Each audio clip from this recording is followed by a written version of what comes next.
now we're on. Are we recording? We're recording and now we're broadcasting. All right. Hi, everybody online. We're going to go ahead and get started. Welcome to the Frenchtown Smurfit Stone Keg meeting, December 4th, 2025. Our mission statement: to serve as a trusted liaison between the community, the Environmental Protection Agency, and the Montana Department of Environmental Quality by becoming informed, sharing this information with the public, and engaging in the Superfund process to ensure the restoration of the former Smurfit Stone Mill site to a healthy ecological state for future generations. We always meet the first Thursday of the month. We're not going to meet next month because it's New Year's Day. I'm sure we all have other plans. We'll meet in February. So we're going to go ahead and start with introductions. I'm Jerry Dallas. I'm part of the CAG admin team. I'm Elena Evans, hydrogeologist, Missoula County. Hi everyone, I'm Matt Heimel with County Planning and also Floodplain Administration. I'm Brianna Pabst. I'm the DEQ project manager. Donovan Power with Haley and Aldridge, geologist supporting DEQ. Catherine LaCour with EA Engineering supporting EPA. Will Folland, I'm the Human Health Risk Assessor for EPA. Carolina Blue, I'm with EPA. Mackenzie Meter, also with EPA. Allie Archer, I'm the project manager for EPA. Okay. Lenny Sims, Coast Scribe, and Houston resident. And Bruce Sims, member of GAG. And Bree. Yeah. Okay. We start staff scientist for the CSKT legal department. Kelsey Allen, I work for the Water Quality District at Missoula Public Health, and I'm a Houston resident. Well, it's District 49. Kevin Stone, DEQ. Brian Becker, Natural Resource Damage Program. David Schmetterling, Montana Fish Wildlife and Parks. Cool. We'll go ahead and go online and start with Shannon.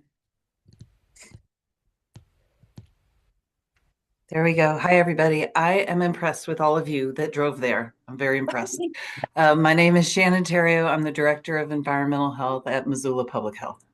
And good luck, those of you that have to drive long ways later tonight. I have a big house. 4 miles down the road. Alex? Hi, I'm Alex Myers. I'm at Integral Consulting. I'm located in Portland, Oregon, so my drive would be a little bit expensive to meet with me. I'm sorry, Alex, I didn't catch that. Can you say? Can you hear me now? Is that all right? Yeah. Okay, I'm Alex Myers. I'm at Integral Consulting. I support the potential responsible parties. I live in Portland, Oregon, so it would be a little difficult for me to meet with you guys quickly. Yeah. Okay, Vicki.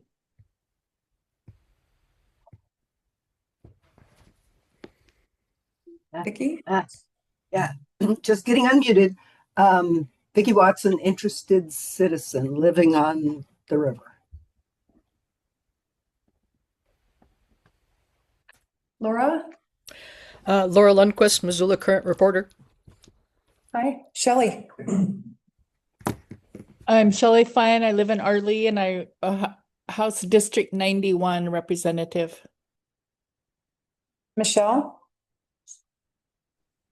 Hi everyone, Michelle McGree. I work for Montana Fish, Wildlife and Parks as the Habitat Bureau Chief.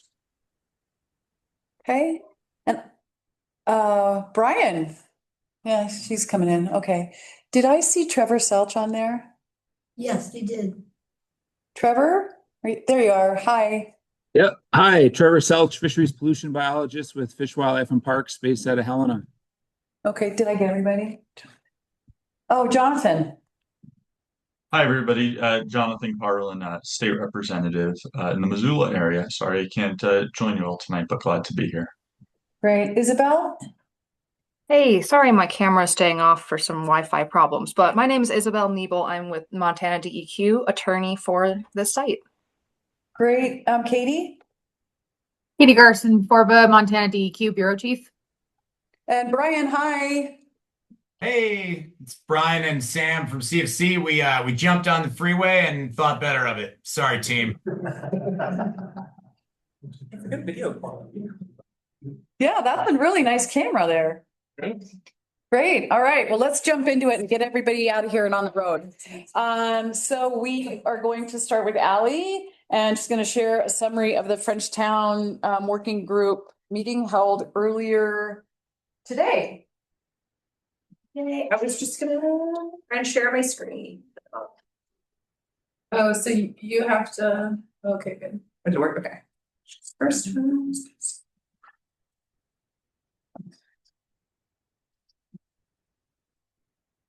The delay on my end, yeah. All right. Can you online see the slides being shared? Yes. Yes, we can. Thank you. It looks different on my screen right now, but I think it'll fill the screen eventually.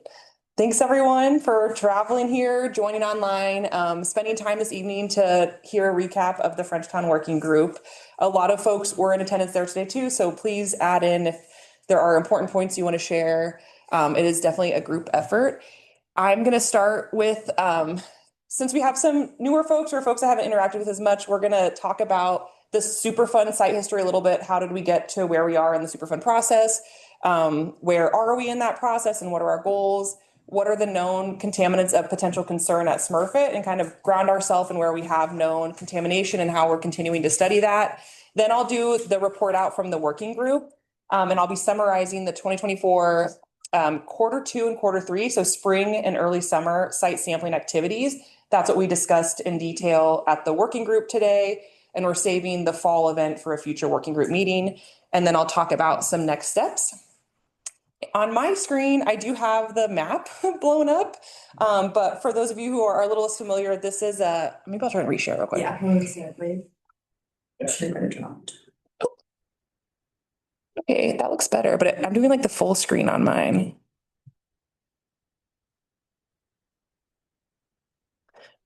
That's probably pretty good. You can move through. It looks like this on mine. It's bigger, but I'll just scroll down.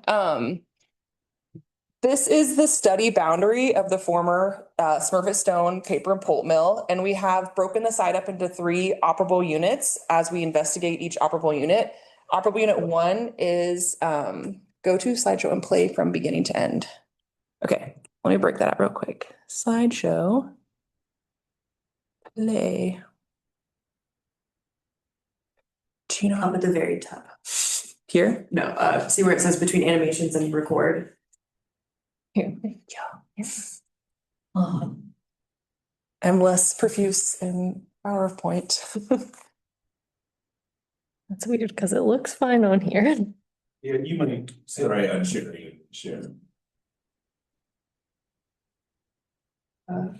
Perfect, something to say. You tag me, it wasn't large.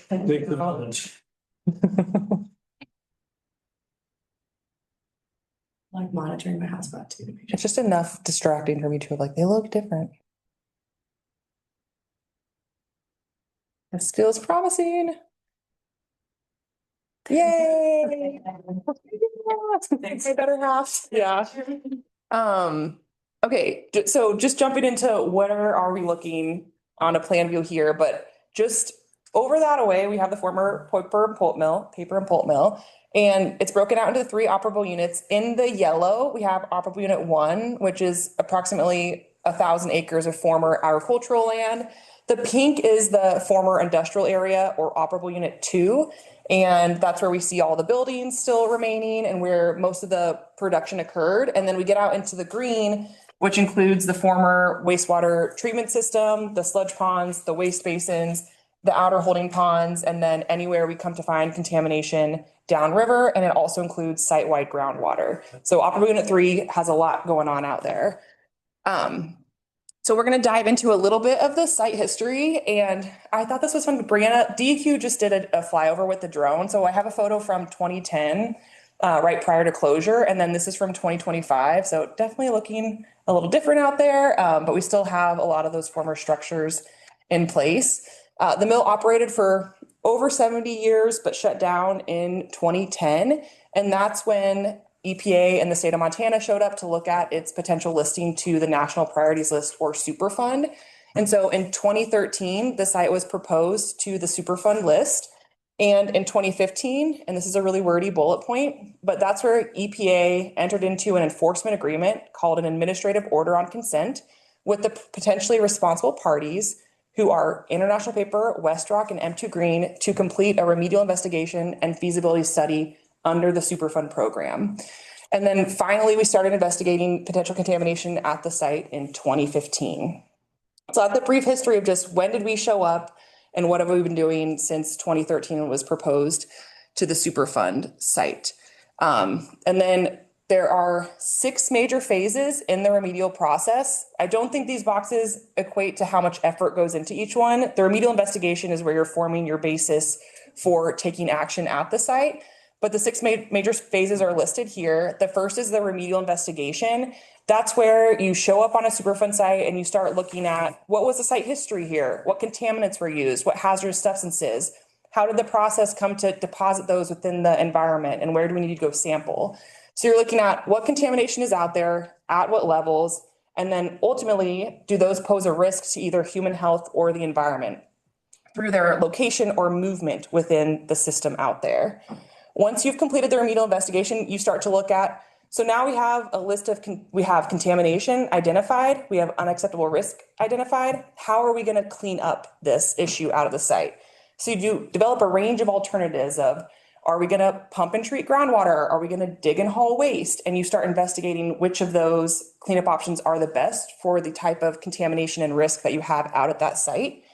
Finally, after the feasibility study, we then look at a preferred remedy, and we do a remedy selection document called a record of decision that has a formal public comment period where this group and all Frenchtown and stakeholders are invited to attend and provide formal public comment on that selected remedy. Once we've selected the remedy, we begin the design of the remedy, which can include additional data collection to refine our understanding of volumes and treatability studies to look at specifically how we're going to include a treatment plan into this. Once it's designed, we actually go into cleanup. That's where you're going to see heavy equipment out there, moving stuff around, doing the actual cleanup. And then we have long-term operation and maintenance, which includes a 5-year review process where EPA revisits the site to make sure the remedy is functioning as intended, or we have long-term protectiveness in place at O&M. So a very long process. And I know there's been people in here who've been a part of it for a long time, but we have a long way to go, and it gets more interesting as you stay involved. And there's a really important public process coming up at remedy selection too. So appreciate all the involvement early. And I think it's building a good basis for really meaningful involvement moving forward. So what are the contaminants of potential concern at Smurfit Stone? And we've shortened it to COPEC on that side, but that stands for contaminants of potential concern. These were identified in an earlier risk assessment that was completed in 2020 and in 2021. Those are being updated, and I'll talk about that during the recap of the Frenchtown Working Group. But we have identified that manganese and arsenic are 2 metals out of the site that are at unacceptable risk drivers in the groundwater beneath the site. So if someone was out there using a hypothetical future resident was out there consuming the shallow aquifer, the shallow water beneath the site as drinking water, that's an unacceptable risk. So that's something that we're going to look at how to remedy moving forward. Yeah. You want to hit the hide button on your. Thank you. Great. Okay, so manganese and arsenic, 2 metals that are driving risk in groundwater beneath the site. They come from both naturally occurring minerals in soil, from the wood fiber and pulp itself, from the aquifer matrix, but they're also compounded by the system that Smurfit Stone has created out there by continuing to load the groundwater and perpetuating this mobilization of these metals. So we have an identified risk, we kind of know where they're coming from, and that'll be carried forward into our next step where we look at how to clean up that risk. Our next contaminant of potential concern is dioxins and furans. These could be associated with the bleaching process that occurred as a part of the paper and pulp mill manufacturing. It can also be a byproduct of combustion and forest fire and some of the fly ash or ash that was created as a part of the scrubber system out there. So there's a couple different ways that we're seeing dioxin furans come into the system, but we do know that there are risks in some of the surface soil out in the ponds and also in some areas in the groundwater system. So something to keep an eye on as we move forward into addressing that in a cleanup decision. And then I made these italics because these were a contaminant of, am I in your way? Okay. Yeah, if you guys have stuff to add too, please, because I know we just went through this. I mean, I was just translating the 6% of the total pulp to the millions of tons per day. Yeah. So it's 6%, but I think it's like 150 million tons. Mm-hmm. And so I think that just ties to why it's been identified, and it is a contaminant. It was a part of the process, and we do see it out there in some areas on the site. So it was a large amount of production, and it exists to this day in the system. And these are italicized just to kind of break out the importance of the polychlorinated biphenyls in this next phase of sampling that we're going to talk about. These were identified as a concern from the community, a concern from the fish in the Clark Fork River. They're not currently identified as a risk in our risk assessments, but a part of the last effort over the last 2 years was to really look at the presence of the potential presence of PCBs within the Smurfit Stone system. They were not historically used in the actual process, but they are associated with cooling and lubricants and hydraulic oils, which we know there are a lot of spills out there. They were discontinued in 1979, but they are persistent organic pollutants, so they last a long time in the environment and are of importance to make sure that we're sampling and characterizing correctly. And we're taking a deep dive into these, and we'll talk about them on the recap of the working group. Yeah. PCBs were outlawed when? 1979. And how long since we've been stopped using them? So 2025 minus 1979. I'm wondering, we still use. I can't do that quick. PCBs and transformers, etc. We still do. Yeah. But we're not done using Up to 50 parts per million for certain. Oh my God. Approved uses like transformer oil. There's a Northwestern Energy transformer state. Okay, so they are still used. I did not know this. Okay, thank you. Approved applications, yeah. Okay. Correction, and I learned something new. I thought they were banned completely.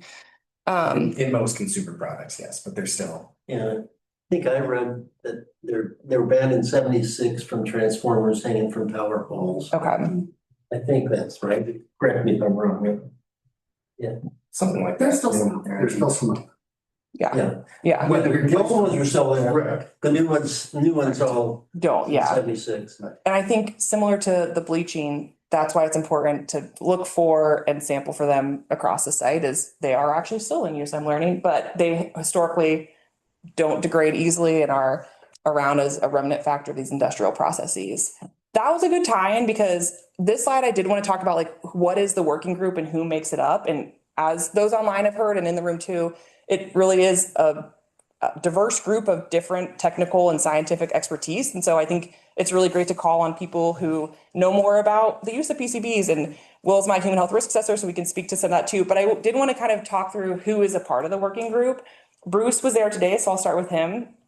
Bruce was sitting in the working group as a member of the CAG admin team. So we have a community group present, we have Missoula County, we have Trout Unlimited and the Clark Fork Coalition. So different organizations that bring their interest and expertise.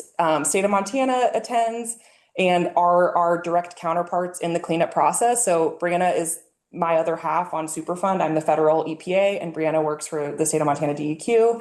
And so we collaborate on all of the reports and work plans and PowerPoints. She's the visionary behind a lot of the visuals that we've been creating. So if you notice things getting better, that would be Brianna. And then we also have Fish Wildlife Parks, Natural Resource Damages Program, CSKT, U.S. Fish Wildlife Service, U.S. Forest Service, and I'm trying to think, that might be all. But yeah, it's I think we had 20-ish people there today, and it was developed to start to look at where are we seeing data gaps, where are the work plans going, what are our takeaways from some of the data. I'll talk about this in next steps because the working group did not have a data summary report today, but we still were able to share some of the data from the soil that was collected, and then we'll meet to talk through those. So in my experience of 10 years in Montana Superfund, it's the biggest group of technical experts that I have coming together on a regular basis to really review and look at a site. And so I think it's just really valuable to mention. I know the CAG too has been persisting for a very long time, draws a good crowd, and I'm just always energized by the attendance that we have, the interest, and am often humbled by the knowledge in the room. And I'm always open to learning more and hearing where people are seeing things differently than I am, because I think it really is a team effort. So moving on, what did we talk about today? So we really kicked off with it's been over a year now. What did we do in 2024 where we're getting these data back from? So just a reminder of what were those objectives and how did we study them? So a summary of, and this is for Q2. So we're sampling in April, May, and June for these events. The first goal was looking at what are the concentrations of contaminants at different soil depths. So we are going to talk about how we investigated this, but that was one of the number one goals, was trying to identify, are there source areas that have not been identified out there? And what could be the potential contaminant concentrations within those source areas? And are those contaminants moving from a source area into the groundwater was a second goal. And then finally, how does that data collected minimize any uncertainties or otherwise modify the risk assessment? So the ask was to collect additional data and to wrap that into our understanding of risk at the site. And Will can speak to this more, but risk assessments always have an uncertainty section where we're either had to model things or we're basing it off of different conclusions. And so we're looking at that uncertainty section and trying to minimize those uncertainties. So how did we do this? It was a pretty busy year in 2024. These all occurred in April, May, and June. And we started by drilling 12 new monitoring wells. So 5 of the new wells were specifically placed down gradient of potential source areas.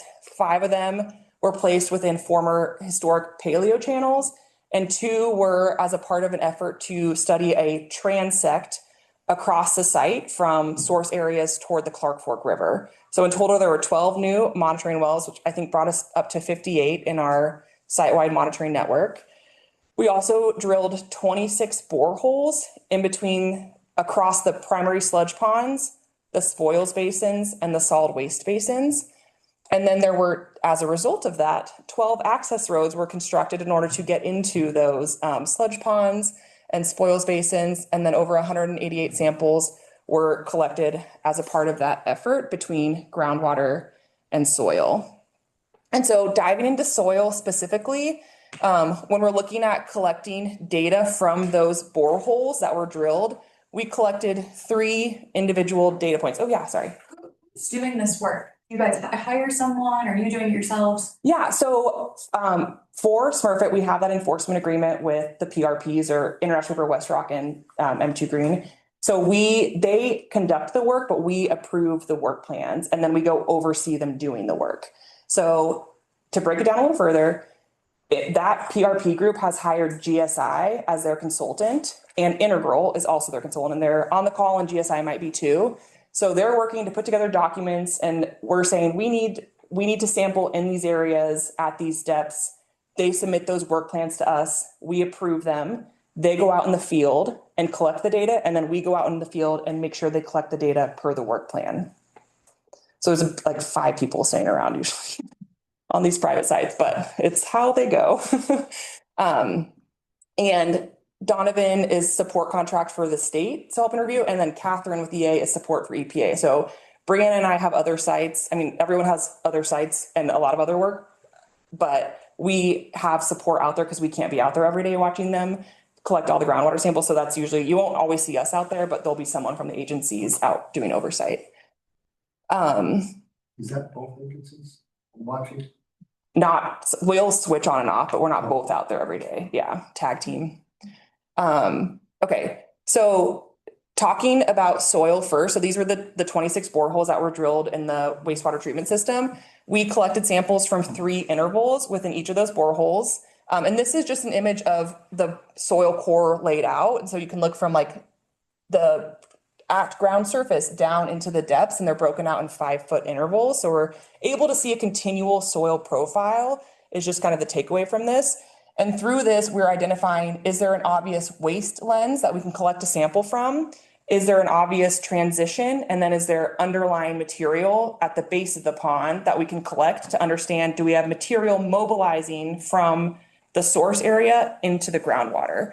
So we're trying to collect data to understand, is there contamination present at a upper potential waste material, and is it moving toward the groundwater? So there's 3 different samples targeting those zones. And then we also located these to fill spatial gaps within those areas. And so this is from the initial work plan, but I wanted to throw it up here because it's not the first subsurface soil exploration. The yellow are where we placed the 2024 boreholes, but the other images are from previous events from like 2014 and 2015, where we also did exploratory boreholes into the basins. So one of the main goals was to fill spatial gaps within those. And then using the soil cores, we can also estimate the volume of waste now that we have a lens into the underground. We can see how thick is that waste zone and kind of get a volume estimate around next steps for putting dimensions around waste material. So those are kind of the primary goals around soil. We're going to hit on groundwater as well. This is a Can I ask you a question before you get to groundwater? Did you, when you took the samples from like the non-native, native, did you composite that hole or did you, what did you do? singular sample from the zone.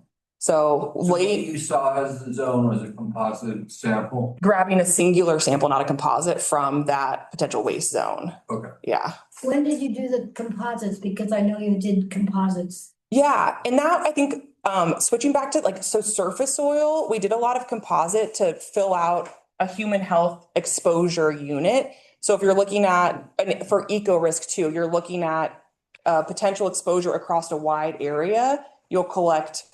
I'm trying to describe ISS sampling. Like you'll collect increments or a grid of sampling so that you can reasonably understand. Oh, if a mouse came into this pond, they would be not just in one spot. They're not just exposed to one area. They're exposed to the entire area. And so you grid out and collect samples and then composite. So you have an exposure point assessment. And that's really risk assessment driven. And this was a separate fate and transport objective. I think as I remember reading it, the composite was taken from a fairly small area, like a meter or two. Is that correct? Or that might have been from we may have composited. These were big. These were larger areas looking at exposure, but not to say that we might not have composited something else. And I'm trying to think Like 100 acre in the floodplain. like 20 acre. Yeah. 20 acre in different ponds, but they also went across different ponds. Yeah, so that's when we look at risk assessment again, we can definitely go into how those grids were developed and sized. And then composite is coming to my mind, and it wasn't for these, and so I'm not sure when we last did that. Discrete, that's the word. Material, you took a sample, you had the native. It was the one transition zone, you took a sample, you had native soil, you took it down. From these 2-inch cores, yeah. You were grouping those not by depth, but just by visual appearance of the. Yeah, it was in the field, like a visual appearance, and then they recorded the depth. And so that's where you'll see a depth associated. But looking at, and I didn't pull a ton of core photos, but every single 5-foot interval is photoed in a part of the DSR. And so I think that'd be great takeaway is like, hey, the depth that we identified, do we agree that looks like waste? Or I think looking forward to folks reviewing the DSR and getting input on that. Are those one sample per depth? A discrete sample per waste interval, per transition. Or are there replicates? Some of them did have replicates that were required in the quality assurance plan. So there's like duplicate samples you'll see associated in the tables. Yeah. Groundwater. Okay. This is our groundwater monitoring network map, and the yellow wells indicate the new wells that were drilled as of 2024.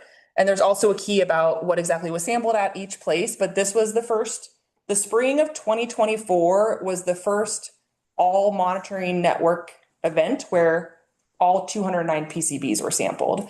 So we did that for the soil too, but all PCBs, DAX and furans, air chlors, and metals were sampled in all of the wells in 2024 in the spring. In June, we did the transect study, and we are going to talk about that in detail at a future meeting. We're focusing more on soil and the groundwater associated with that soil. But there was additional sampling in June. And so 58 monitoring wells were sampled, and they were all looked at for air chlors, PCBs, DAX and furans, and metals. So for this group, I did just want to hit on some key takeaways. We did do a little more of a deep dive in the working group meeting, but I'm going to talk through the takeaways that I've seen with the site team who's been looking at this. But we want to hear the working group's takeaways too, and they don't have the DSR yet. So initially looking at the soil data, we do see detectable levels of total TEQ, which TEQ is dioxin-like PCBs, dioxins, and furans. So those three analyte groups make up TEQ. And total PCBs, which is all 209 PCBs, that those were, when detected, generally higher in the potential waste or source material and lower in underlying native material. So we did get detectable concentrations in source material. We did not see that movement in most cases into the underlying material at the base of the ponds.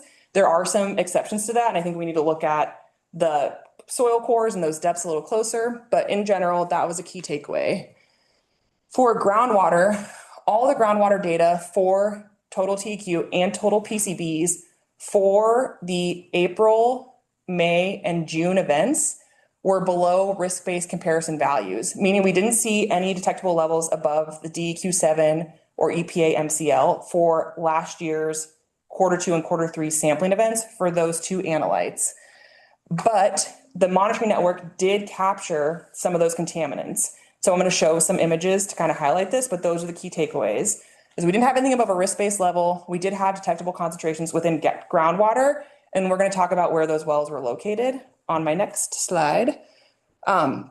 So this slide is looking at total PCBs in the subsurface soil when screened against a risk-based threshold value. And you can't see anything. So I just want to put in perspective before we dive in that our levels of total PCBs in subsurface soil don't show on a map when you're looking at a construction worker scenario.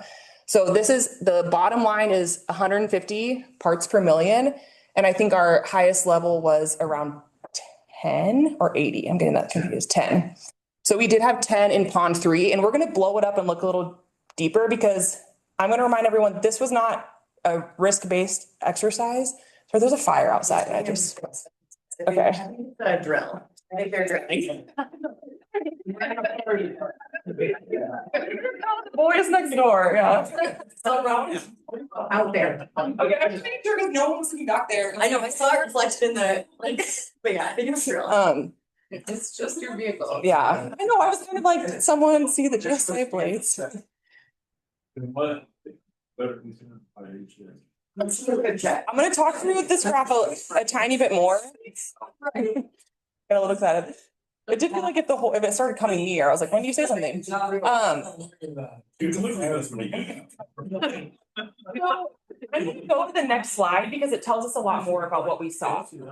I did want to center us on when you look at it against a risk-based threshold, you're not able to see detectable data points. This is the same information zoomed in. So now we're able to glean a little more information from the fate and transport goals, which we're just looking at, do we have contaminant concentrations on site and are they moving? So I think it's important to show, on a risk threshold, where are we? So we don't get a little freaked out by the zoomed in, but then let's zoom in and see what we can glean from this information. I didn't say this in the last slide because it was so small, but these are all the solid waste basins, the ponds, and the spoils basins. That's the labeling on the bottom. And so, for example, solid waste basin A, borehole 2. So there were 3 boreholes in solid waste basin A, and I'm just focusing on one that has information, or like primary sludge pond 3, borehole 1. And then we tried to display waste material as dark purple, transition material, so some capturing data beneath the waste material in darker pink, and then light pink, the underlying material, so that we can understand, are contaminants detected? Do we have them moving toward groundwater? And what we see here is that we have detectable concentrations in pond 3. We don't see its movement through the transition or the underlying material. And I think this is where we're caveating that in general, we don't see that movement. Pond 8, that's emergency spill pond 8, the dry cell. These 3 intervals, they did not identify waste material in the field. So when they pulled the soil core, there wasn't an obvious waste material lens, but they collected a sample from the 1 to 2 foot interval. And that's where you see this concentration. And then we collected 2 to 5 and 5 to 10. So again, it's a similar conclusion, even though the colors are a little different, where we had detectable concentrations at the 1 to 2 foot, but we didn't see them move through the system necessarily. And then I'm not as clear on these because I just deep dove pond 8 before today when I pulled out the boreholes. But again, I think this is why we are in a working group. We're all going to get this information and look at this and then share our conclusions around it. So that's the subsurface soil data zoomed in. I'd like to pair it too with the groundwater data, because I think we pulled out total PCBs because that really is a concern ongoing for the Clark Fork, and we just want to describe what we saw in the sampling event. And then there are additional takeaways for the toxicity equivalent quotient, TEQ. I don't know why I said it out that time, but I said it correctly. Like dioxin, furans, and metals have different conclusions. Just highlighting this one for the CAG because it's something we talked about today and it was of interest to the public and to us as we move forward. When we pair it with groundwater data, this is again zoomed out. We'll have a little more informative data, but as we stated, nothing exceeded the DEQ7 standard, which is in green. And then we even have a tap water screening level, but we had really low levels of total PCBs in groundwater across the site in 2024. I'm going to pause and go to what I think, oh no, I don't have it. The heat map is what I thought I had. We do show gradients of detections, and they do seem to be capturing material through the waste management system and along the Clark Fork and in the paleo channels. So this, we do have a more finer lens looking at detections on a plan view that the working group got to see. And so I think there is more of a story to tell, and we're going to keep looking at where we have waste material, where we have known historic contamination going into them, and where we see groundwater detectable levels. So those were for total PCBs. I'm gonna just hit on our key takeaways for metals as well. So arsenic and manganese are our current contaminants of concern in groundwater. We also wanted to see what they looked like in the former sludge ponds and the solid waste basins. And generally, we feel they confirm the conceptual site model that there are detectable levels within the ponds, but they're more consistent across soil zones. So we don't see them loading the same or stuck to potential waste material as similarly as we would see for TEQ and total PCBs, but they do seem to be more ubiquitous across the site. So not necessarily, and Jerry, if I have to change these, these were edits, let me know, like not written in stone in any report yet, just my takeaways looking at the data. But they seem to be less significant across the soil zones. I think looking at the data blown up at the working group meeting today, like the manganese was elevated in waste material in some of the sludge ponds, like pond 5, I think. So I think there are asterisks to all of this, but just a larger takeaway was it's a little more widespread. We can't attribute it specifically to waste loading the system the same way we might have been able to with the other contaminants. And that when you look at the plan view, they are not just down gradient of waste materials. They are more widespread and are more a result of the anoxic conditions that continue to load these metals into the system and less of a specific waste source. And so I think we need to look more holistically at the conditions that are perpetuated by the presence of sludge and our low DO groundwater and take a broader view at a remedial action there. What's WW? Wastewater treatment system. Dang it, I missed that. So you're saying it confirms that aspect of the understanding of the conceptual site model? Just that we know metals, yeah, the conceptual site model around metal loading, anoxic conditions, and that we didn't see a specific source within the former treatment systems that's loading it. It's more ubiquitous across soil zones and across the aquifer at large. But the groundwater conceptual site model is changing significantly from the last one that was published. We do, I think we have additional information, but it still shows the loading of metals to the shallow aquifer making its way into the Clark Fork River. So I think we'll definitely be updating the conceptual site model.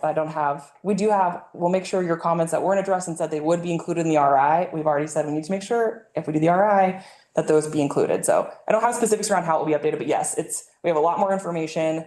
We have a lot more information around contaminants we didn't study previously. And so it will include all of that in the second round. I was gonna, next, I'm like, we should stop here, but next up was just Will talking about some of the hexavalent chromium, which was separate. Yeah. Okay, your word ubiquitously across the site, does that mean it was there because of the Smurfit stone stuff and it spread out all over? So I think, yes, the process of Smurfit stone contributed a lot of pulp in a large ubiquitous way across that wastewater treatment system that continues to load into the shallow aquifer. And then it's also compounded by some existing metals. And long-term effects that are continuing to dissolve metals into that shallow aquifer. And so the takeaway here, and I think I reworded it in a better way for the working group, but is that for the metal data within the ponds, we are not able to point specifically to waste loading. It looks like a lot of it is coming from the condition that the site has created, which is, I'm going to use Elena's word of a bog, but we've been loading the system with organic material for decades, having water move through that system every year for decades, and we have a widespread metals issue as a result. That's why you use the word ubiquitous. Yes. Okay. And I wanted to sound smart, okay? I was talking. Brianna.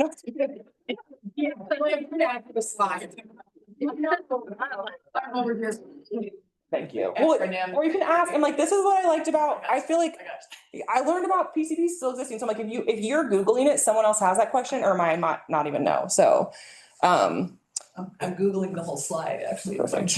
That's what you train the AI. Sorry I didn't ask this other working group. I think I was distracted by all the different colors. Okay. But on the discrete samples you took from the different layers, when you took a dupe or a duplicate sample, did you take a duplicate of that one discrete spot? Or did you take different samples of that layer? What I'm trying to ask is, if you took it 6 inches higher or 6 inches lower, does that compare to what you saw?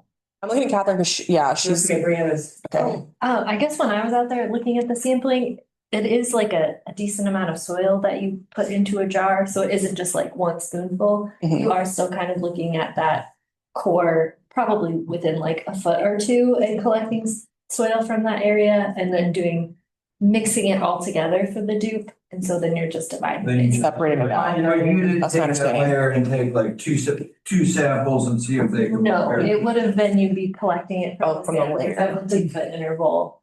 The purpose of the duplicate is for laboratory quality control. It has nothing to do with where you're finding things. It's a pure laboratory. So you do the best you can in the field to homogenize it and then split it between two containers. Right. And then you're in theory, you're sending the lab two of the same sample. So it's not a check on the distribution of metals within that unit. No, it's purely bad. But you did try to not cross horizons with because there were different coloration you mentioned. Yeah. And I feel like that's what we'll see, like, it's from the 11 to 12 foot. So it would have been like a chunk targeting what looked like waste material pulled out, and then samples divided from there, or one sample typically taken from that waste material lens. And I just thinking about this visual. So Ali's been saying, right, the depth is not what matters. It was the interval that matters. So you guys know these are bowls, right? So we may have a waste sample at 2 feet on an edge, and it might be at a 12-foot interval in the middle. So the depths are not going to be the same across everywhere.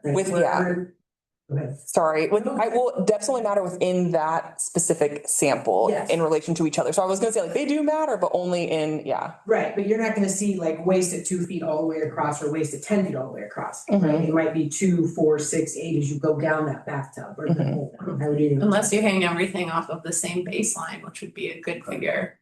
And when that's where I think we, like, getting all of the borehole information, we can start to look at all of the, like, we have this amount now across that site looking at depths. So we can start to combine, like, do we have waste lenses at different spaces within there? Or how do they cross across the pond together? So it's building out those spatial gaps to understand the full picture as best we can beneath the ground surface. I'm like, you can never know 100% what's there. That's why we also do groundwater monitoring to try to capture movement.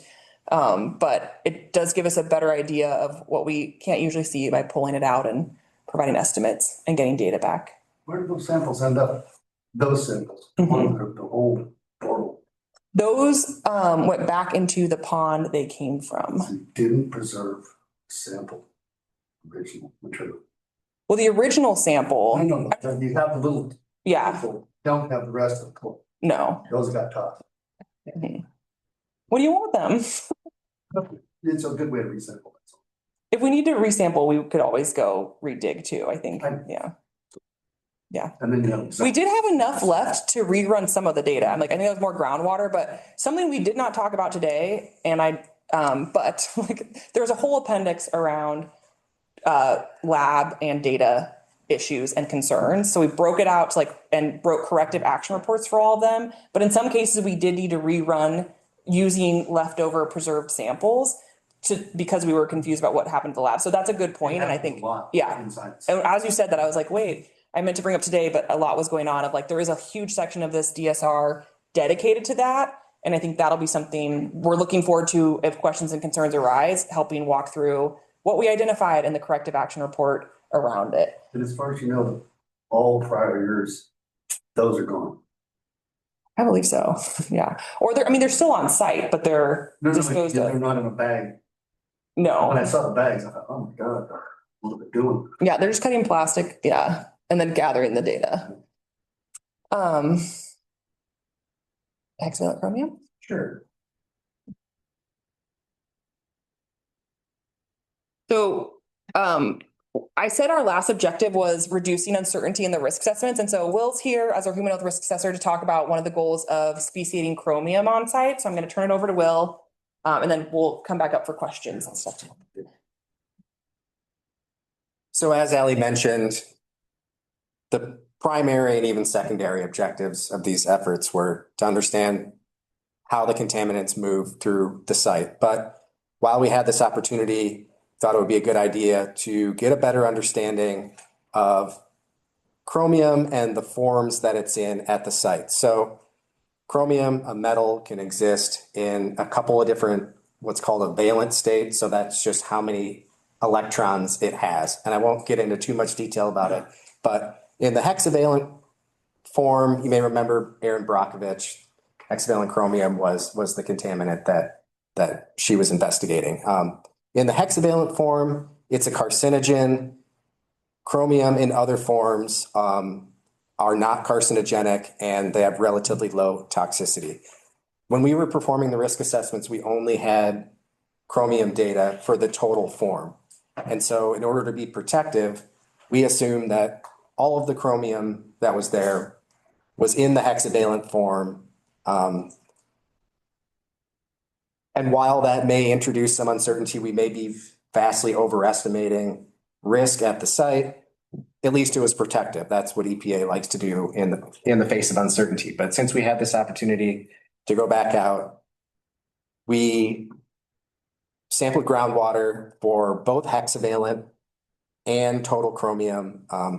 We really wanted to understand, is the 100% assumption reasonable?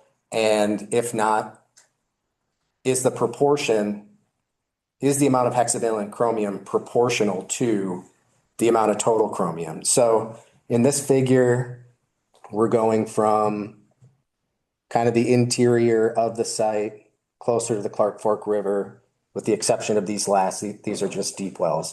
And the hexavalent form is the purple on the top of the stacked bar chart, and green is all other forms. So the total, the green plus the purple is your total chromium result. And what we found is nowhere near 100% of the chromium is in hexavalent form. And it doesn't really look like it's proportional to the amount of total chromium that's there. For instance, we are seeing some hexavalent chromium in some of these wells that we tend to see the highest contaminant concentrations of in general, like arsenic, manganese, and dioxins and furans. That's Newfields Monitoring Well 1S, SMW 16, MW 28 is a newer well.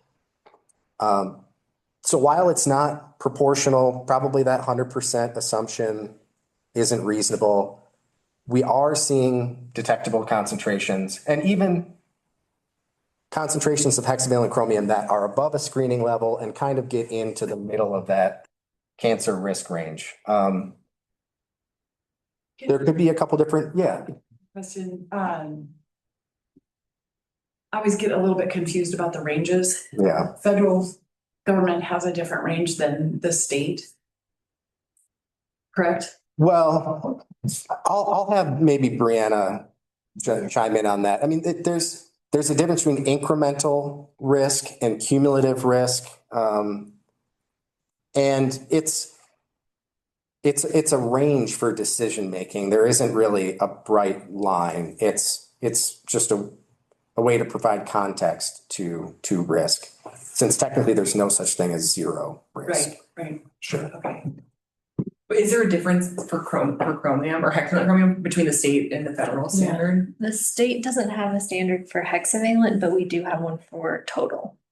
Yeah, I think it might have- and that's the same for EPA. Yeah, the federal maximum contaminant level is the same as the DEQ 7 standard, but it's only for total chromium. So the same on that one, and then there's no state for hexavalent is what. But there's other. There are other contaminants do have different. Right, oh, Yeah, okay, okay. Is there- Surveillance cancer-y or stuff. Cancer-y, so. You don't have to Google that. Yeah, so it's more cancerous. Canceria sounds really bad. Yeah, it's a mixture of things. So the purple dashed line all the way across, that's really small print, what does that mean? That's the middle of the cancer risk range. It's 1 × 10⁻⁵. Maybe I won't get into the whole interpretation of what the risk management range means, but the main takeaway I wanted to make is that it's above screening levels, which is set 10 times lower than this. So hexavalent chromium will remain a contaminant of potential concern. We'll still consider it in the risk assessments, but just that it's not present at the amounts that we assumed before. Yes, please. So I know you've all said, everybody set standards for cancer risks and the like. But again, I don't have enough background to look at where those levels have changed over time. So I'm really curious and concerned that as we dig more and more into these elements like chromium and other things, that the level that we've set as a minimum of risk will change. And, I don't know the history, going from when you first started doing the studies on chromium to see where that's moved. But I'm going to be a skeptic. I am a skeptic about, how things are going to change, what the levels of risk. And I go back and I go to, we've been looking at the selenium levels in the Kootenai River and how that has changed over time and how we've had to adjust the risk level for selenium. So, I just want to mention that I have some concerns that over time, these risk levels are going to drop and we're going to see that where we thought at one point was not a risk, that now at a certain point, we identify and say, no, our data was incorrect. We need to readjust. Sure. Well, that's a valid concern. Yeah. In this case, what's changing is the underlying toxicity value. Well, EPA has used the risk management range benchmarks for a long time, but the underlying toxicity values do change with further human studies, epidemiological studies, with further animal studies. We'll refine our understanding of how toxic or how carcinogenic a chemical is. I think the good news for this is that this for hexavalent chromium, both the cancer slope factor, the cancer part, and the reference dose, the non-cancer part, were both updated in 2024, so just last year. So yes, it is. Science does change. You're absolutely right. But for this, I do think it's important to mention that it is the most up-to-date science. But yes, you make a valid point. Can I ask, but what's the concern? You said you have a concern over it. Yes, it happens. And yes, these numbers change, right? Because all of us with gray hair played with mercury at one point in our lives, right? So right now we know it's bad, right? Doctors used to prescribe smoking, and we get that. But I guess I want to just ask, what is your concern about that for this? Well, I'm just looking at how things have progressed over the years. And, we may come down to a decision saying, okay, at this point, the chromium level is at a point where it's a cancer risk. And then as we do more research, things move. in a different direction. And all of a sudden, we're back to have to do some type of remediation, in the future. So, my concern is, it's obviously very hard to project out where we'll be, but, Yeah, I think that's very real for any Superfund site where the remedy isn't just pick up all the contamination and move it somewhere else. If anytime there's waste left in place, like encapsulated, EPA has to every 5 years do something called a 5-year review, where we do exactly that. We ask ourselves, have the toxicity values been updated? Have conditions changed at the site? So, and because of the very valid point you're bringing up, EPA has built this into our cleanup decisions. And I will, obviously you're the risk assessor and I'm far from it, but this process also does build in some assumptions of conservatism to acknowledge that we don't have down to the molecule how many that how this is going to impact any given person or even across the population. So we have both kind of that conservatism built in on the front end and the processes on the back end, so that as the science evolves or we learn more about how contamination or a contaminant affects the environment or people, we can kind of sure on the back end as well. And it's probably also important to point out that we're talking about a hypothetical situation where a person is living out in OU2 in the floodplain, or in OU3 in the floodplain, or in OU2, and drinking that shallow aquifer groundwater for drinking water for their lifetime, which an argument can be made that, maybe the shallow aquifer isn't even productive enough to use, but there are state and federal laws that the aquifer has to, go back to working order. So Jen had her hand up first, but then I have some thoughts on the aquifer productivity. So Jen. Thank you so much. Thank you for this presentation. I guess I just want to bring up, I've heard a couple of times now this option of 5-year reviews in perpetuity and for the site, which means that there's contamination that's been left there on site and the cleanup has not happened. And I guess I'd like some discussion to, is it possible to have some discussion about, options of not having a review, or, having the site cleaned up that we don't have to have a review anymore. Yeah, I guess, Jen, I would say that's like when we start looking at different remedial alternatives, that's a good time to start discussing that. But 5-year reviews only occur after a remedy has happened. So it's not like you just do them because nothing happened and no cleanup occurred. It's when you've completed, it's the timeline for a 5-year begins when you start your remedial action. And so that's what triggers going back. And all sites in Montana have 5-year reviews. There's some component of the remedy that EPA has to go check on. Is that a no? I remember the Department of Health spoke to the. So Shelley client said, have there been cancer studies of former mill workers? I've mentioned before the high cancer rates in Arley, just so everybody knows what we're talking about. Yeah. And there are happening in other.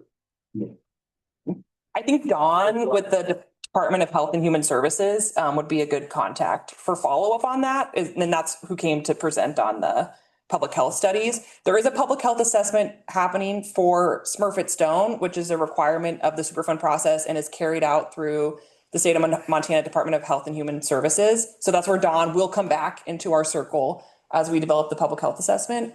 But yeah, I think I hear your point, Jen. I think we will talk about different types of cleanups and whether that requires long-term O&M that would trigger EPA coming back out. I do see it as a positive because we can't know in 2025 the protective levels or the science or research of 2035 or 2045 whenever we get to there. And so I think that's a great trigger to say, hey, do we need to use that site for drinking water at this point? Has something happened where, and we actually will clean up based on that. So that's not a good example. We are going to consider that as a trigger for groundwater cleanup. But, and do we know more about the toxicity of arsenic, manganese, iron than we did at the time that we can now wrap up and require additional work? So although it's frustrating to think that things are going to change, it's great to know that we can always come back and require more cleanup as we learn more or as science changes. So we don't have any sort of remedy selected or even designed out right now, but we can definitely talk about concerns about waste in place or long-term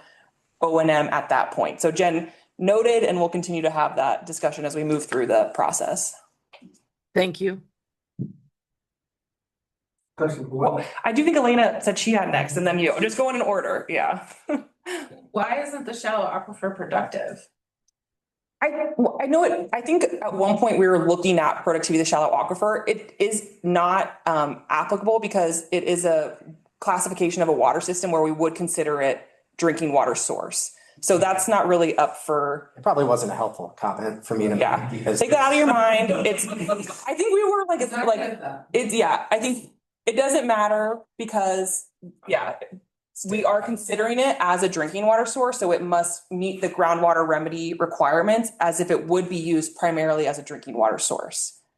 So because of the 160 wells within that aquifer unit as determined by Montana Bureau of Mines and Geology, like 139 are drinking water with a water level between 1 and 22 feet.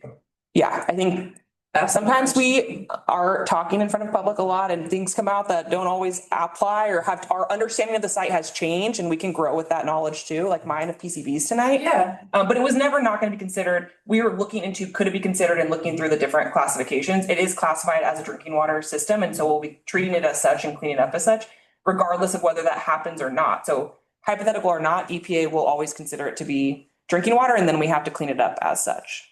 Great. If you have any questions about local water quality, the water quality. Got some water quality. Happy to answer. Yeah. The local wells that on our street in Houston on 6 Mile, they're down 300 feet. Well, some. Some. Others are 10. I know, I mean, I think obviously have the sole source designation for the deep aquifer, and that's where all of the production wells were, and it's a very amazing system to tap into. So maybe what we were discussing is if you were to supply a public water supply system, you would likely go into the deep aquifer. It does not matter for EPA Superfund. We're going to consider that as if it would be used water by residents for 70+ years and look at the risk associated with that. So I think that's the takeaway is it's going to be considered for drinking water. And that was never off the table. We were just trying to figure out what's going on out here. And just for the record, the contamination in the shallow aquifer is a lost resource to the state of Montana. There we go, damages. Earn my keep. All right, well, let's get me back in my seat before I derail this. Yeah, Chris. But all the chromium on site, I think it was 90 something where we were pretty far up the ladder there. Yeah. Where this chromium, hexavalent chromium came from was from that. And so what's the future of the chromium that's gonna be there for a while? Is that gonna change your values for your hexachromium?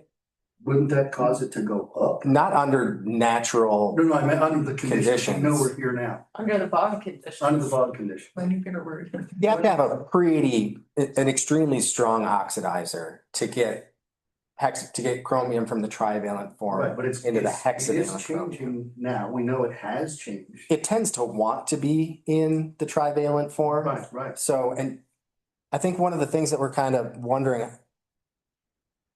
how this makes sense is the limiting factor for the presence of hexavalent chromium is not the total chromium concentration. Right. No, what I'm getting at is that something down there, we don't know exactly, but we think it's anoxic that's causing this. Well, see, that's kind of what we don't. Well, I know what I said. We don't know, but we kind of think. And so what I'm getting at is the volume, the concentration of 90 something gets whittled down to something much smaller when it becomes hexachromium, but isn't the fate potentially of the chromium, all of it, going that route, if it's got the right condition? No, it's trying to be, it's more stable in the trivalent Right, I form. get it. It requires Forcing it the other way. right, and perhaps it's the presence of, it's either some water quality conditions that are localized, or the presence of some strong oxidizing agent locally in that area. But say, for instance, if you take groundwater samples from an unimpacted area, you're not going to find very much hexavalent chromium. In fact, probably not.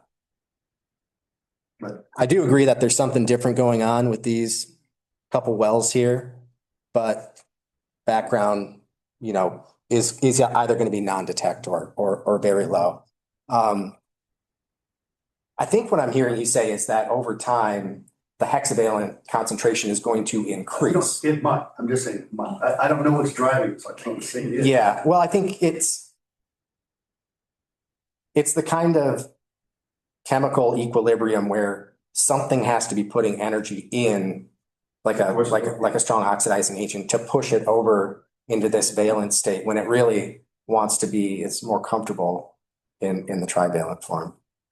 But really the takeaway is, thankfully, we don't have anywhere near 100% hexavalent chromium. That's good news. It's still on our radar. It's still a contaminant of potential concern. But we fact checked our assumption, and Well, that's kind of what I was wondering about. Next sample, doing matching these samples, they don't, or we don't know yet, excuse me. I can talk about next steps. Sure. And I feel bad because we have more agenda items, so we're going long. So what we talked about with the working group today, our next steps are sharing final data summary reports. We're looking at next week for the information we shared today. So for Q2 and Q3, data summary report, the public and working group should be getting that next week. The Q4 event, which was the fall of 2024, is shortly on its heels. So that we've been reviewing it. We're in a final round of review, hopefully. And so I think that would be in maybe early January if we need additional review. I did put February in here, and I took that off the table for the working group. We're going to issue final data summary reports so that the working group and their technical expertise can dive in, review it, and bring their questions and takeaways to the meeting. And so I'll set the meeting time based on providing those reports. I think it could be February. So that's obviously when I wrote this, I also thought that. And then that data is currently being reviewed and looked at from the risk assessment team. So EPA has a risk assessment contract with SRC. They're the same group who did the risk assessments in 2020. They've been given all the data from 2020 to 2025. So not just the additional data, they're looking at all of the data that's been collected since the initial risk assessments. And they haven't given me a timeline yet. So we've been hearing from them around gathering data, getting the validation reports. They're supposed to meet with us in the next couple of weeks to look at timing. The risk assessments are, the remedial investigation report is contingent on the risk assessments being incorporated into it. So I can't provide a time on the remedial investigation report until I better understand when we're going to have risk assessments. So I will be coming with that update to future meetings. I just don't have that date right now. But we are already looking at sampling and data gaps investigations for 2026. So although we have a ton of reports circulating and a lot of information, we are trying to keep momentum in investigating the contaminants of concern and, building our site understanding through 2026. We'll talk about those work plans with the public as soon as we have those drafted too. Okay, then I just have questions and our contact information, but I want to yield the floor so that you guys have some time for final groups. And I can share slides too. I didn't get them out ahead of time, but thank you. Yeah.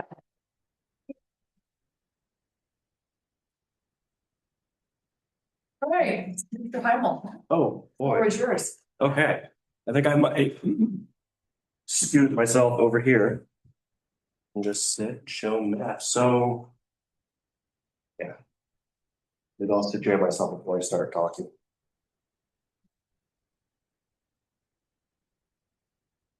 All right. just so I can pull up maps. All right, so good evening, everyone. My name is Matt Heimel. I'm with Missoula County Planning. I'm also County Floodplain Administrator. And I'm struggling to open my Zoom window again after having way too many other windows open. Yeah. So, And shut down. Yeah. All right. I kicked you out too. Share my whole screen. There we go. Oh. We don't want to look at floodplain regulations, do we?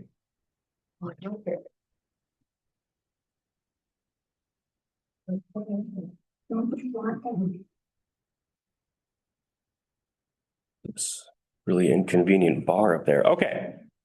So Missoula County is I'm just going to talk big picture for a minute here.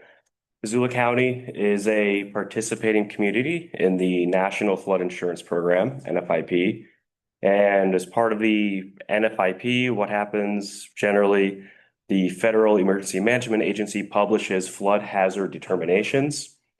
And for communities to have eligibility for their residents to purchase flood insurance and for the communities to receive flood disaster aid, and for general floodplain management to protect development from flooding and protect the natural beneficial functions of the river, the communities will adopt regulations that essentially enforce the maps that FEMA publishes.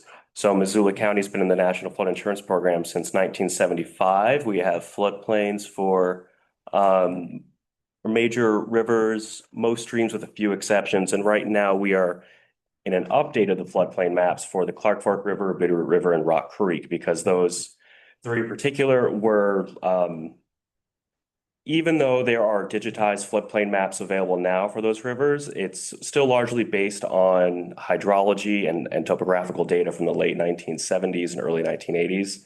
So an update is overdue, and that has been in progress since 2019. So the map update project kicked off in 2019 with DNRC and FEMA, and new hydrology data has been collected. New topographical data with LiDAR and some structure surveying and bathymetric surveying at limited points, and with a new hydraulic model to essentially update our understanding of the flood hazards. The flood hazard mapping is a snapshot in time. So our flood studies from about 2021 now that we're working with preliminary maps doesn't really project future flooding. In theory, these should be easier to update over time. So our last milestone was in August, the end of this past August, when FEMA published preliminary maps. And I'll speak more about those in a moment, but I just want to hand over to the Smurfit Stone site and show the current floodplain mapping, which I'm sure some of you are aware of. We have Zone AE is the 100-year floodplain in an area with a detailed study where FEMA establishes base flood elevations. We have that delineated as a floodway, shown in red, floodway being where generally we would expect the waters to be deepest and fastest. It's also modeled in a certain way where that needs to remain clear to permit the passage of the floodwater without appreciable increases in depths. And then we have this pink area, also 100-year floodplain, but referred to as flood fringe, where development can be permitted with some strict adherence to development standards. So we have the preliminary maps from FEMA, and I'll turn those on here in just a moment. And this is in the Missoula County Property Information System. There's a few different ways to see the maps. I'm just trying to jump straight into them. And so we can turn on the preliminary flood zone designations, and right away what pops out is we have these awful berms that are shown as out of floodplain. And Missoula County, during a 30-day initial technical review period in September, requested that FEMA show those berms as within the 100-year floodplain as Zone AE to accurately portray that risk to public health and safety, and also because of their deteriorating condition, susceptibility to erosion, a number of other issues, as you all know about. And I just learned this week that FEMA will map the berms as within the Zone AE floodplain. Which Say is- again, that, you said that EPA, or that FEMA will what? FEMA will map the The berm? the berm, what is shown on the levee database as being within the 100-year floodplain. Within the floodplain? Yes, so the berm will be in the floodplain. What that means for the area, for example, if I zoom in, all these other features there, I don't exactly know because I didn't receive an updated map, and I don't think I'll have one until the end of January or February at the earliest. So the red and the pink are already considered in the floodplain. Yep, so red and pink are showing us, and depending on the map source you look at, they're going to have different colors.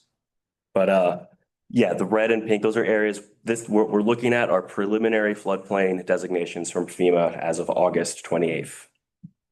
What's the The yellow are areas that are above the base flood elevation, so above the elevation of the 1% annual chance flood, but below the elevation of a flood with a 0.2% chance, 500-year floodplain. So those are 500-year floodplain areas, otherwise known as shaded X in flood world. So is that just because the elevation of the top of the berm is higher than the floodplain? That's it. That's why the berms are part of the national levee database. The top of the berms were above base flood elevation. Therefore, in the model, they were shown as out. And we requested them to be shown in, and they will be. Was that change kind of consistent? Like if you look at other berms along the floodplain, did you see that change in a bunch of other places too? It's not particularly consistent, and that these areas are reviewed kind of on a berm by berm basis. There are other areas that have old railroad grades, berms that are above base flood elevation that are shown as in the floodplain on the preliminary maps. There are other ones that are shown as out. The Orchard Homes levee, in the Orchard Homes area, parts of it are in floodplain. Western extent is out. So it does vary. Yes. No, in 2022, we had a relatively new phenomenon happened on the Yellowstone and the Clark Fork Yellowstone and the Boulder River. We saw a flood situation there that I think a lot of people are seeing this consistent with climate change. So I'm wondering, in light of what happened in 2022 on those rivers, has FEMA looked at making any adjustments to their floodplain as a result of the data that was picked up in that 22 flood? I mean, as far as general mapping practice or specific, okay, in general, so for our floodplain map update, we're still using effective mapping guidance. So this is not anticipating increases or increased severity due to future climate change, which is a drawback, but it's still better than what we had from mapping from the late 70s. Now, there are other mapping initiatives or regulations that we're starting to roll out. For example, future flood risk standards. I don't think I have that acronym correct, but there were higher regulatory standards for federal funded projects, at least, so that they would have to require an analysis of climate change or have critical facilities and infrastructure be built to anticipate not a 100-year flood, but the 500-year 0.2% chance. Those regulations since last January have been rolled back. So those are not, go ahead. And there was a question online about Zone X. So if you Zone could X. just say Zone X is. Zone X, yes, Zone X, where it is labeled on the floodplain map with a pattern, that is 500-year floodplain. The current maps we look are a little different. So I'm going to go back to our current / old maps. Oh, I don't have any shaded X here. It won't have that hatching or 500 label because some older flood studies will have Zone X, then in parentheses shaded, and that'll mean it could be either 500-year floodplain or it can be 100-year floodplain with shallow depths.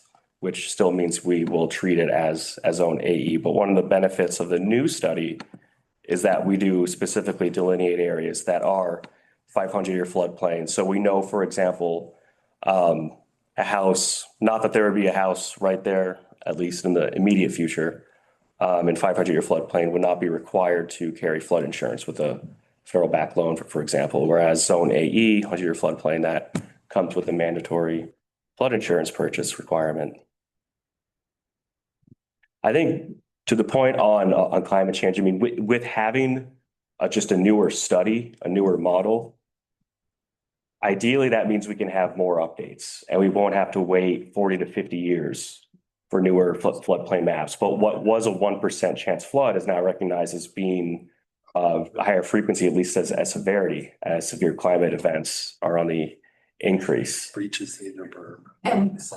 And not to jump in front of Brian, but something that's very proactive in Missoula County is that within the permitting process, one of the elements that can be considered while permitting is channel migration zone. Correct. And although the EPA doesn't acknowledge that aspect of local floodplain rules, it is something that is protective in terms of protecting against what happened on the Yellowstone. Because a lot of that wasn't flooding, it was channel migration. Go ahead, Brian. So just so I'm clear, would the flood zone be different without the presence of the berms? Or would the flood stone's extent be the same whether those berms were there or not? My understanding now is there's still going to be zone AE. No, like where the pink line go out farther, those berms weren't there. Or the pink line would be the same spot if whether the berms were there or not. I think the benefits have been added, so I think. So when I bothered him about it consistently, talking at, they said that they were modeling this as though the berms were not there, but that because they were not protective, because they understood water to be going through them. I talked consistently about the boil, and they're not engineered, and they're not anything that like FEMA will recognize, and so as protective. So because they're not accredited. And they weren't even engineered. Right. So when they modeled it going through it. But boy, doesn't it look like something's happening with those there. And so now they're gonna put them in because they'll likely be in as they continue to erode. Will they be pink or will they'll be pink. crosshatched? They'll just Maybe red. Flood fringe. Red, whatever color. No. With someone with a better understanding of the inner berm geography. It's not exactly aligned. It's not exactly. I was looking at that, I think the 500-year on the north, but you can see it. So on the north, it looks like it's right on it, but in the south, it floods over. Yeah. Okay. But it's not it's considering just the elevation. berm. When you would, and that doesn't, since the berms are included, it's not like it's butting up against the inner berm. It would just be, I think, base elevation. I know, Is now my understanding. It would seem odd if they But also it's- owned it without it, but it aligns It's like that. perfectly with- When it's just enough of a gradient up at that. But also, yeah, but also if you just think about what filled up those areas and how things moved through and where there was more deposition. Yeah. The elevation is slightly different in that way. And I mean, they went and scraped stuff around all over the place and it's not quite that refined. And so it's just like a generalized. This is looking at as if no berms were on site. I know, it just. And I was it's just a little, I'm like, that's what I'm trying to. And it doesn't, the It's northern end berm. looks like it follows the inner berm. It does seem to, yeah. Yeah. but aeration basin. So this is solid, this is solid waste basin 6, which is built, like that is elevated because it's solid waste basin. So that makes sense with or without a berm. That's a higher elevation around that, but yeah, that's helpful. So without that trash pile there, historically, that would be in the flood. I am not the expert on. Is there a 1952 or earlier floodplain map? I'm sure there are. 52. Yeah. Take your leave. 52 would be like your. Yeah, well, there were Aerial or floodplain? There were HUD maps before it. Oh. Yeah, and you know, The Clark Fork used to flow through those side channels in 1952. And so there was more likelihood of that being flooded. So Matt, one more question. So for the last, in 2018, when we had the fairly. The board a little bit, yeah. So the area I represent in the Ojo Homes area, Tower, Drive, all that area right there. I mean, you consider the flood to be in flood at 11.5 feet at that point. What changed it back to 7.5 feet? Oh, the minor flood stage Yeah, threshold, just changing river conditions. okay, because better mapping. I'm sorry, can you say that again? As a result of better mapping. I think it's just as a result of better understanding of the river system.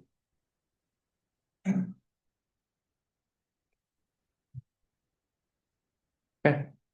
As far as process goes, we're looking at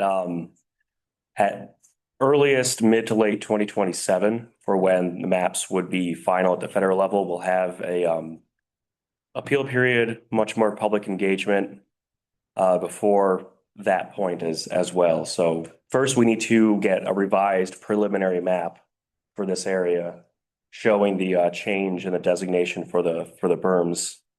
That will have another comment period for 30 days. After that, we'll have a better understanding from FEMA of how the process will roll out from there. Any other questions? We can send out the link to this map to everyone to play around with. To make Matt do it. It's a cool map. We can play around. Really? You can go. Our GIS property information system now. Yeah. It's pretty nifty. Yeah. Yeah. Thank you. Okay, thank you all. Thank you, man.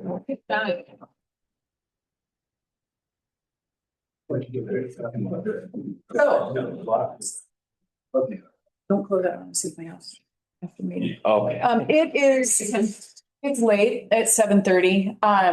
I would like to propose, we wanted to talk about the role of a CAG in the Superfund process and really how EPA views the role of the CAG in the Superfund process and how do we involve the community together? And I think it really warrants a conversation, a small group conversation, and hopefully you guys would be open to having that soonish. Maybe first of the year, because we're not gonna meet, and just really have some intentional conversation about how we can work together better in informing and engaging the community with CAG meetings, with whatever those meetings look like, and not have fractious efforts. Because I think it's important. And I understand your process. I've done a little deeper dive into what your requirements are as well. And I understand that there are some requirements, but I would like to have conversations about how we can work together to collaboratively make those things happen and engage the community. Because I think as we go into these next phases, it's going to be more important than ever to be able to have some unity. So anyway, I hope everybody has a really safe drive home. Thank you for your time, energy, efforts, and I hope you all have an incredible holiday. Thank you. Next meeting, February 5th. Next meeting, 2026. What? Oh my God. Okay, let's. One more. You guys. Yeah. Not gonna argue. Yeah.